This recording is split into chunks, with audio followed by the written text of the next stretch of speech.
ચલો 4S કોના માટે વાત થાય છે? મારા માટે. એવું સમજજો, હું એક વાલી છું તો મારા માટે વાત થાય છે. 4S. પહેલો S, વાલીમાં બાળકો માટે સમય આપવાની તૈયારી હોવી જોઈએ. બાળકોને સમય આપતા શીખો. Give your time. તમારો સમય આપો બાળકોને. પહેલો S, સમય. જે વાલી પોતાના બાળકો માટે સમય ફાળવતા નથી એ વાલીની લાયકાત ના કહેવાય. એ વાલી તરીકે લાયક ના કહેવાય. બાળકો માટે સમય આપો, અને સમય આપવાની તૈયારી હોય તો જ બાળકોને જન્મ આપવો જોઈએ. આપણી જવાબદારી છે. એના જીવનમાં, એના ઘડતરમાં આપણો સમય જ નથી આપણી પાસે. આજના વાલીઓનો સમય નથી, અને હજારો બાળકો અમને ફરિયાદ કરે છે કે અમારા વાલીઓને અમારા માટે ટાઈમ નથી, સમય નથી. બહુ મોટી સમસ્યા છે હો. કારણ કે એમાંય તે ખાસ કરીને પુરુષ વર્ગ આપણે કમાવામાં જ સમજ્યા છે. સવારથી પેલા હાડવું સવારથી નીકળી જઈએ, હાજે ઘેર જઈએ, રાતે થાક્યા ભેગ્યા, છોકરા હુઈ ગયા હોય ને કાં તો હુવાની તૈયારી કરતા હોય, અને એ હુવાની તૈયારી ના કરતા હોય તો આપણે હુવાની તૈયારી કરતા હોય, થાકીને લોટ થઈને આવ્યા હોય. તો એના માટે શું સમય ફાળવ્યો આપણે? કેટલો સમય આપ્યો આપણે એના માટે? અને ચાલશે. બાળકો માટે જે આપણું ભવિષ્ય છે એના માટે ટાઈમ નહીં આપવાનો. એટલે પેટ માટે ટાઈમ આપીએ છીએ આપણે, જમવા માટે ટાઈમ આપવો પડે છે કે નહીં? તમારું ભવિષ્ય છે ભાઈ. એ દેશનું તો પછી, પહેલા તમારું ભવિષ્ય છે. તમને એક પ્રશ્ન પૂછું.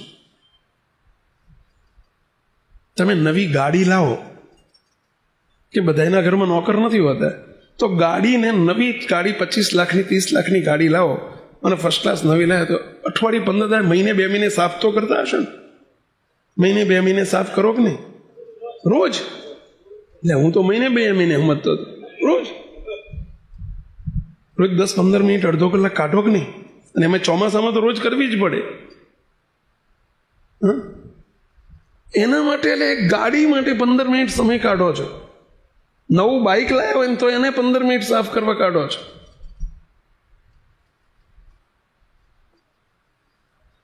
તમારી ભવિષ્યની ગાડી છે, તમારા હાથ પગ છે, તમારા બાળકો તમારા હાથ પગ છે. લ્યા, એ તમારું ભવિષ્ય છે. તમારી આવતીકાલની લાકડી છે, એ તમારી ફિક્સ ડિપોઝિટ છે, એ તમારી મિલકત છે. અને એના માટે સમય જ નહીં.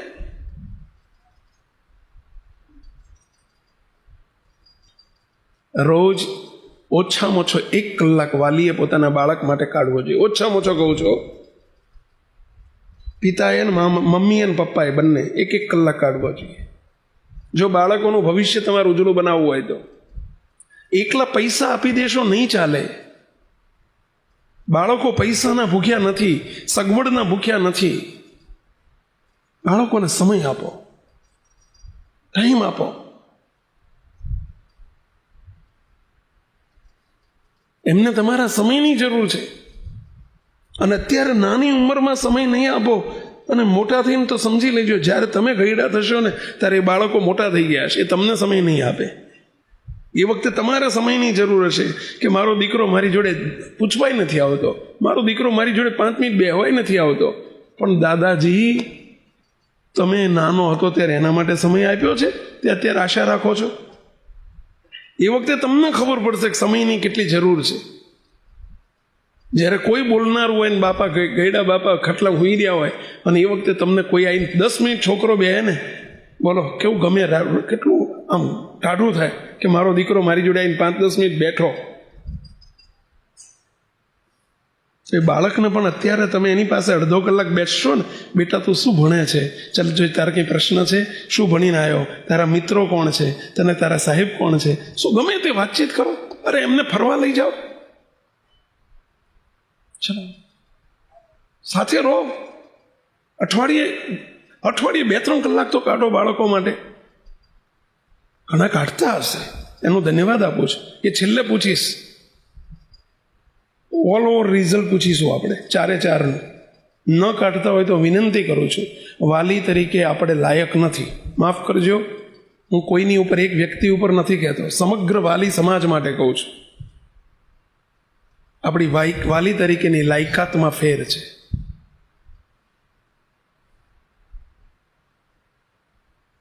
સેવક બનેલી એક ઘટના કહું છું કાયમ માટે. આપણા એક અમદાવાદના એક હરિભક્ત પોતે એક પ્રાઇવેટ કંપનીમાં, ચાંગોદર કંપની છે, ચાંગોદર, બાવળા જતા, અમદાવાદથી બાવળા જતા રસ્તામાં ચાંગોદર જીઆઈડીસી, આખું મોટું જબરજસ્ત જીઆઈડીસી છે. ત્યાં બહુ મોટી જાયન્ટ ફેક્ટરીઓ છે અને ત્યાં પોતે કંપનીમાં મેનેજર તરીકે જોબ કરે છે. પ્રોડક્શન મેનેજર છે. કંપનીનું 3 પાળીમાં કંપની ચાલે છે. બહુ જાયન્ટ ફેક્ટરી છે, લગભગ 2000નો સ્ટાફ છે કંપનીનો. એમાં એ મેનેજર છે. મને એમણે એક વખત વાત કરી, આ બનેલી ઘટના કહું છું. મને કે સ્વામી, કાલે મારા દીકરાએ મારી આંખ ખોગાડી નાખી. કે કેમ? તો કે સ્વામી, મારો 5 વર્ષનો દીકરો છે, અમે એને મુન્નો કહીએ છીએ. મુન્નો, એનું નામ તો કંઈક બીજું કીધું, હું ભૂલી ગયો, કે અમે એનું ઉર્ફે નથી બહુ બોલતા, મુન્નો, અમે એને મુન્નો કહીએ છીએ નાનપણથી. સ્વામી, દર રવિવારે મારી રજા હોય કંપનીમાં. મને રવિવાર પડે એટલે તરત પૂછે, પપ્પા આજે રવિવાર નહીં? પપ્પા આજે સન્ડે, આજના છોકરા ઇંગ્લિશ મીડિયમમાં હોય, પેલો બાલ કેજીમાં ઇંગ્લિશ મીડિયમમાં મૂકેલો છે. પપ્પા આજે સન્ડે નહીં? તો કે હા બેટા. પપ્પા આજે મને ફરવા લઈ જશો? એટલે રહે છે સેટેલાઇટમાં, સેટેલાઇટ રોડ ઉપર. પપ્પા, આના પપ્પા મારો મિત્ર છે ને, એના પપ્પા ફરવા લઈ ગયા હતા, એને મૂવી જોવા લઈ ગયા હતા, એને બગીચામાં લઈ ગયા હતા, એને કાંકરિયા લઈ ગયા હતા, એને રિવરફ્રન્ટ લઈ ગયા હતા. આવું પેલો છોકરો એના પપ્પાને કહે. તો પપ્પા, મને કોઈક દિવસ ફરવા ના લઈ જાઓ? એટલે પેલો વાલી, પેલા ભાઈ એમ કે, બેટા આજે મારે રવિવાર છે, રજા છે, પણ ઓવર ટાઈમ છે, એટલે મારે જવું પડશે. હું તને આવતા રવિવાર ચોક્કસ લઈ જઈશ. પપ્પા, શ્યોર? શ્યોર. પ્રોમિસ? મારા અત્યારનો છોકરા હોશિયાર રહ્યો. પ્રોમિસ? તો કે આ પ્રોમિસ. સ્વામી બીજા રવિવારે રાહ જોઈને બેઠો હોય. પપ્પા આજે તો આપણે ફરવા જવાનું ને? બેટા આજે મારો ઓવર ટાઈમ છે. કયો શબ્દ વાપરે? Over time. ઓવર ટાઈમ એટલે સમજ્યા ને, વધારાનો દિવસ ભરવાનો છે, એનો ઓવર ટાઈમ કહે. રવિવાર ઓવર ટાઈમ કરે. સવારના 8 વાગે જાય, રાતના 8 વાગે આવે. પપ્પા આજે નહીં લઈ જાઓ? છોકરો રડે. એના પપ્પા એમ કે મેં એને મુન્નાને કહું, મુન્ના આવતા રવિવાર ચોક્કસ લઈ જઈશ. આવું 4-5 રવિવાર ચાલ્યું. દર રવિવારે મને એમ થાય કે હું એને હમણાં ઉઠશે શું જવાબ આપીશ. મારે જવાનું હોય 8 વાગે, હું 7 વાગે ઘેરથી નીકળી જવાનો પ્રયત્ન કરું કે એને હું જવાબ શું આપીશ. હું થાકી ગયો, ચાલુ દર રવિવારે કહું આવતા રવિવાર, આવતા રવિવાર, આવતા રવિવાર.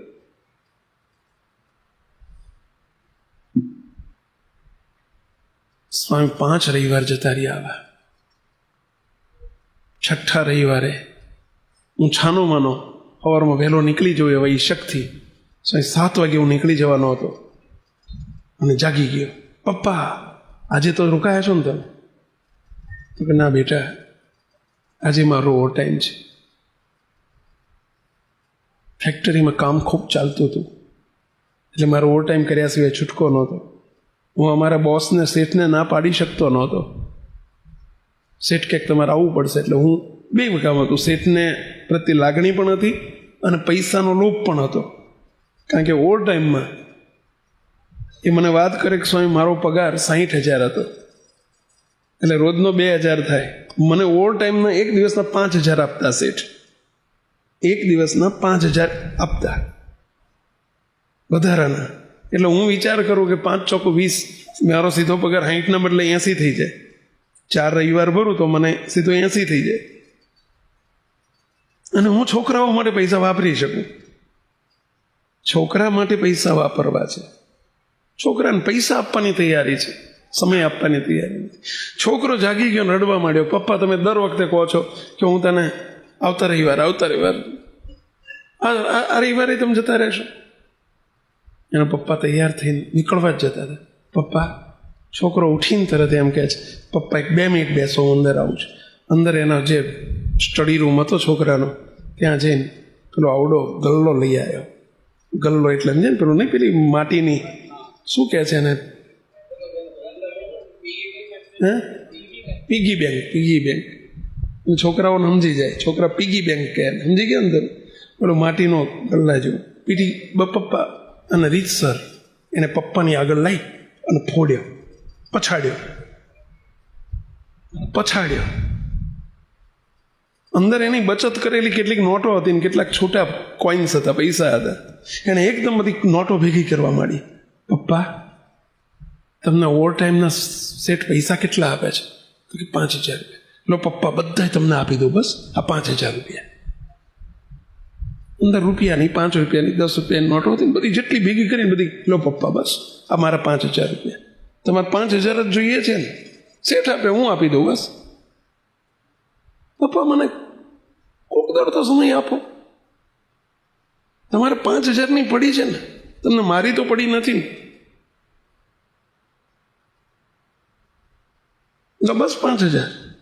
હકીકતમાં 5,000 નતા, પણ એને તો બિચારાને શું ખબર પડે, નાનું 4-5 વર્ષનું બાળક, બધા જેટલા હતા બધા આપી દો, બસ. રોકાઈને જાઉં ને પપ્પા. છોકરો રડે.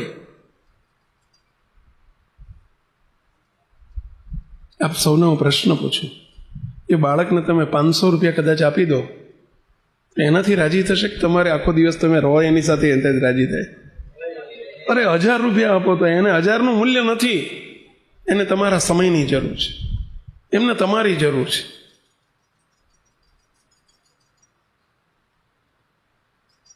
આપણે એવું સમજતા હોઈએ છીએ, ખાસ કરીને પુરુષ વર્ગ, કે આ તો મહિલાઓની જવાબદારી છે.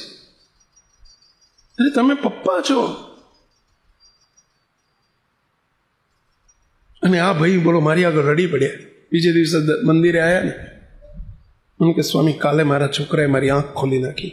સ્વામી, એ જ મિનિટે સાહેબને, શેઠને ફોન કરી દીધો, શેઠ માફ કરજો, આજે હું નહીં આવી શકું, હવે કોઈ રવિવાર હું નહીં આવું, મારે નથી જોતા 5,000.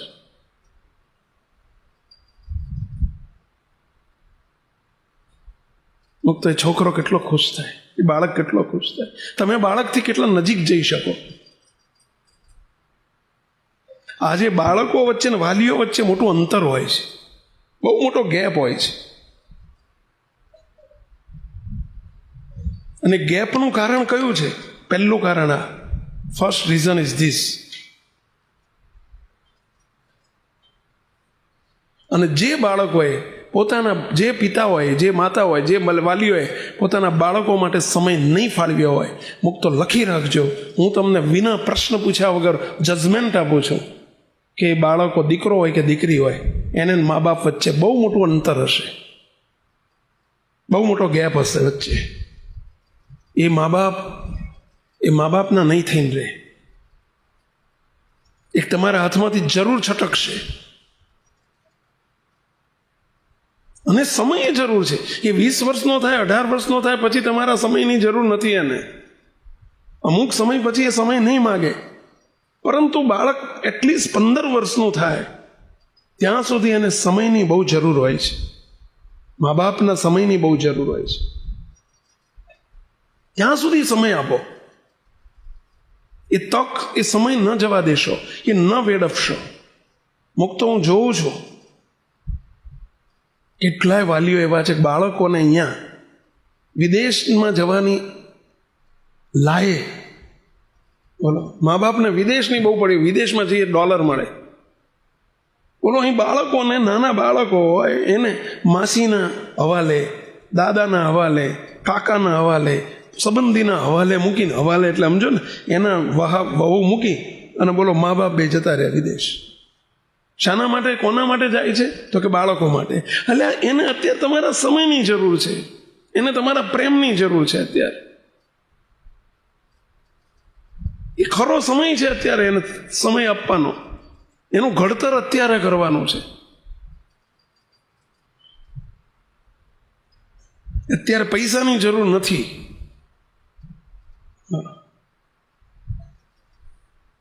અને એ છોકરાઓ મોટા ભાગના મેં જોયું છે, મોટા ભાગના 99.99% 99 છોકરાઓ, જે બાળકો વાલીઓ નાનપણમાં બાળકો મૂકીને વિદેશ જતા રહ્યા છે, બોલો એ બાળકો મા બાપના કયામાં નથી હોતા, હાથમાં નથી હોતા.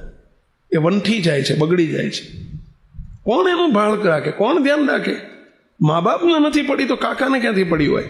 મામા માસીને ક્યાંથી પડી હોય? જે પોતાના મમ્મી પપ્પાને નથી પડી એને, તો બાળક એના મામા માસીને ક્યાંથી પડી હોય? કે એના છોકરાની ચિંતા કરશે કે તમારા છોકરાની કરશે?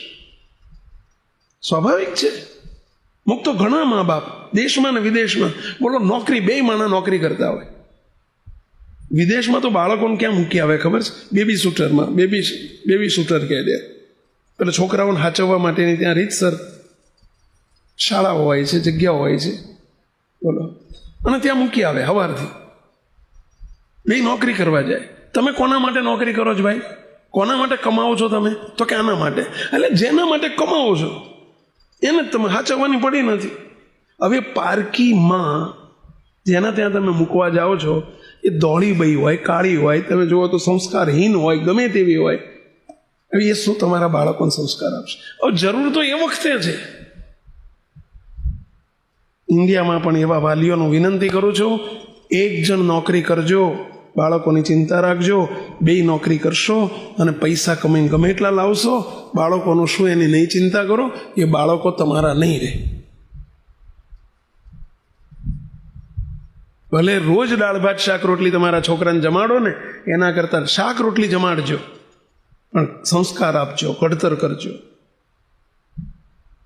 બહુ વાલીઓ મોટી ભૂલ કરી રહ્યા છે. આજે જે બે જનરેશન વચ્ચેનો દિન પ્રતિદિન ગેપ વધતો જાય છે, એનું મોટું કારણ આ છે. એટલે સમસ્યા બહુ મોટી છે સમાજની. તમને ચિંતા નથી, અમને સમાજની ચિંતા અમે કરીએ છીએ, તમારા પરિવારોની ચિંતા અમે કરીએ છીએ, તમે નથી કરતા. એટલે અને આ હોળી ઘર ઘરની છે, દેશની છે, વિદેશની છે. મા બાપને ટાઈમ જ નથી બાળકો માટે.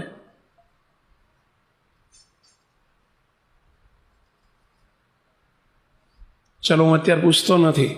તપાસ્યું તમે પોતે? ઝાંખી કરી અંદર? અત્યારે હું રિઝલ્ટ નથી પૂછતો.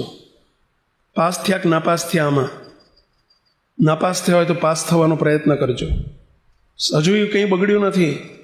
બાળકો 15 વર્ષના હોય ત્યાં સુધી ફરજિયાત સમય આપવો જોઈએ.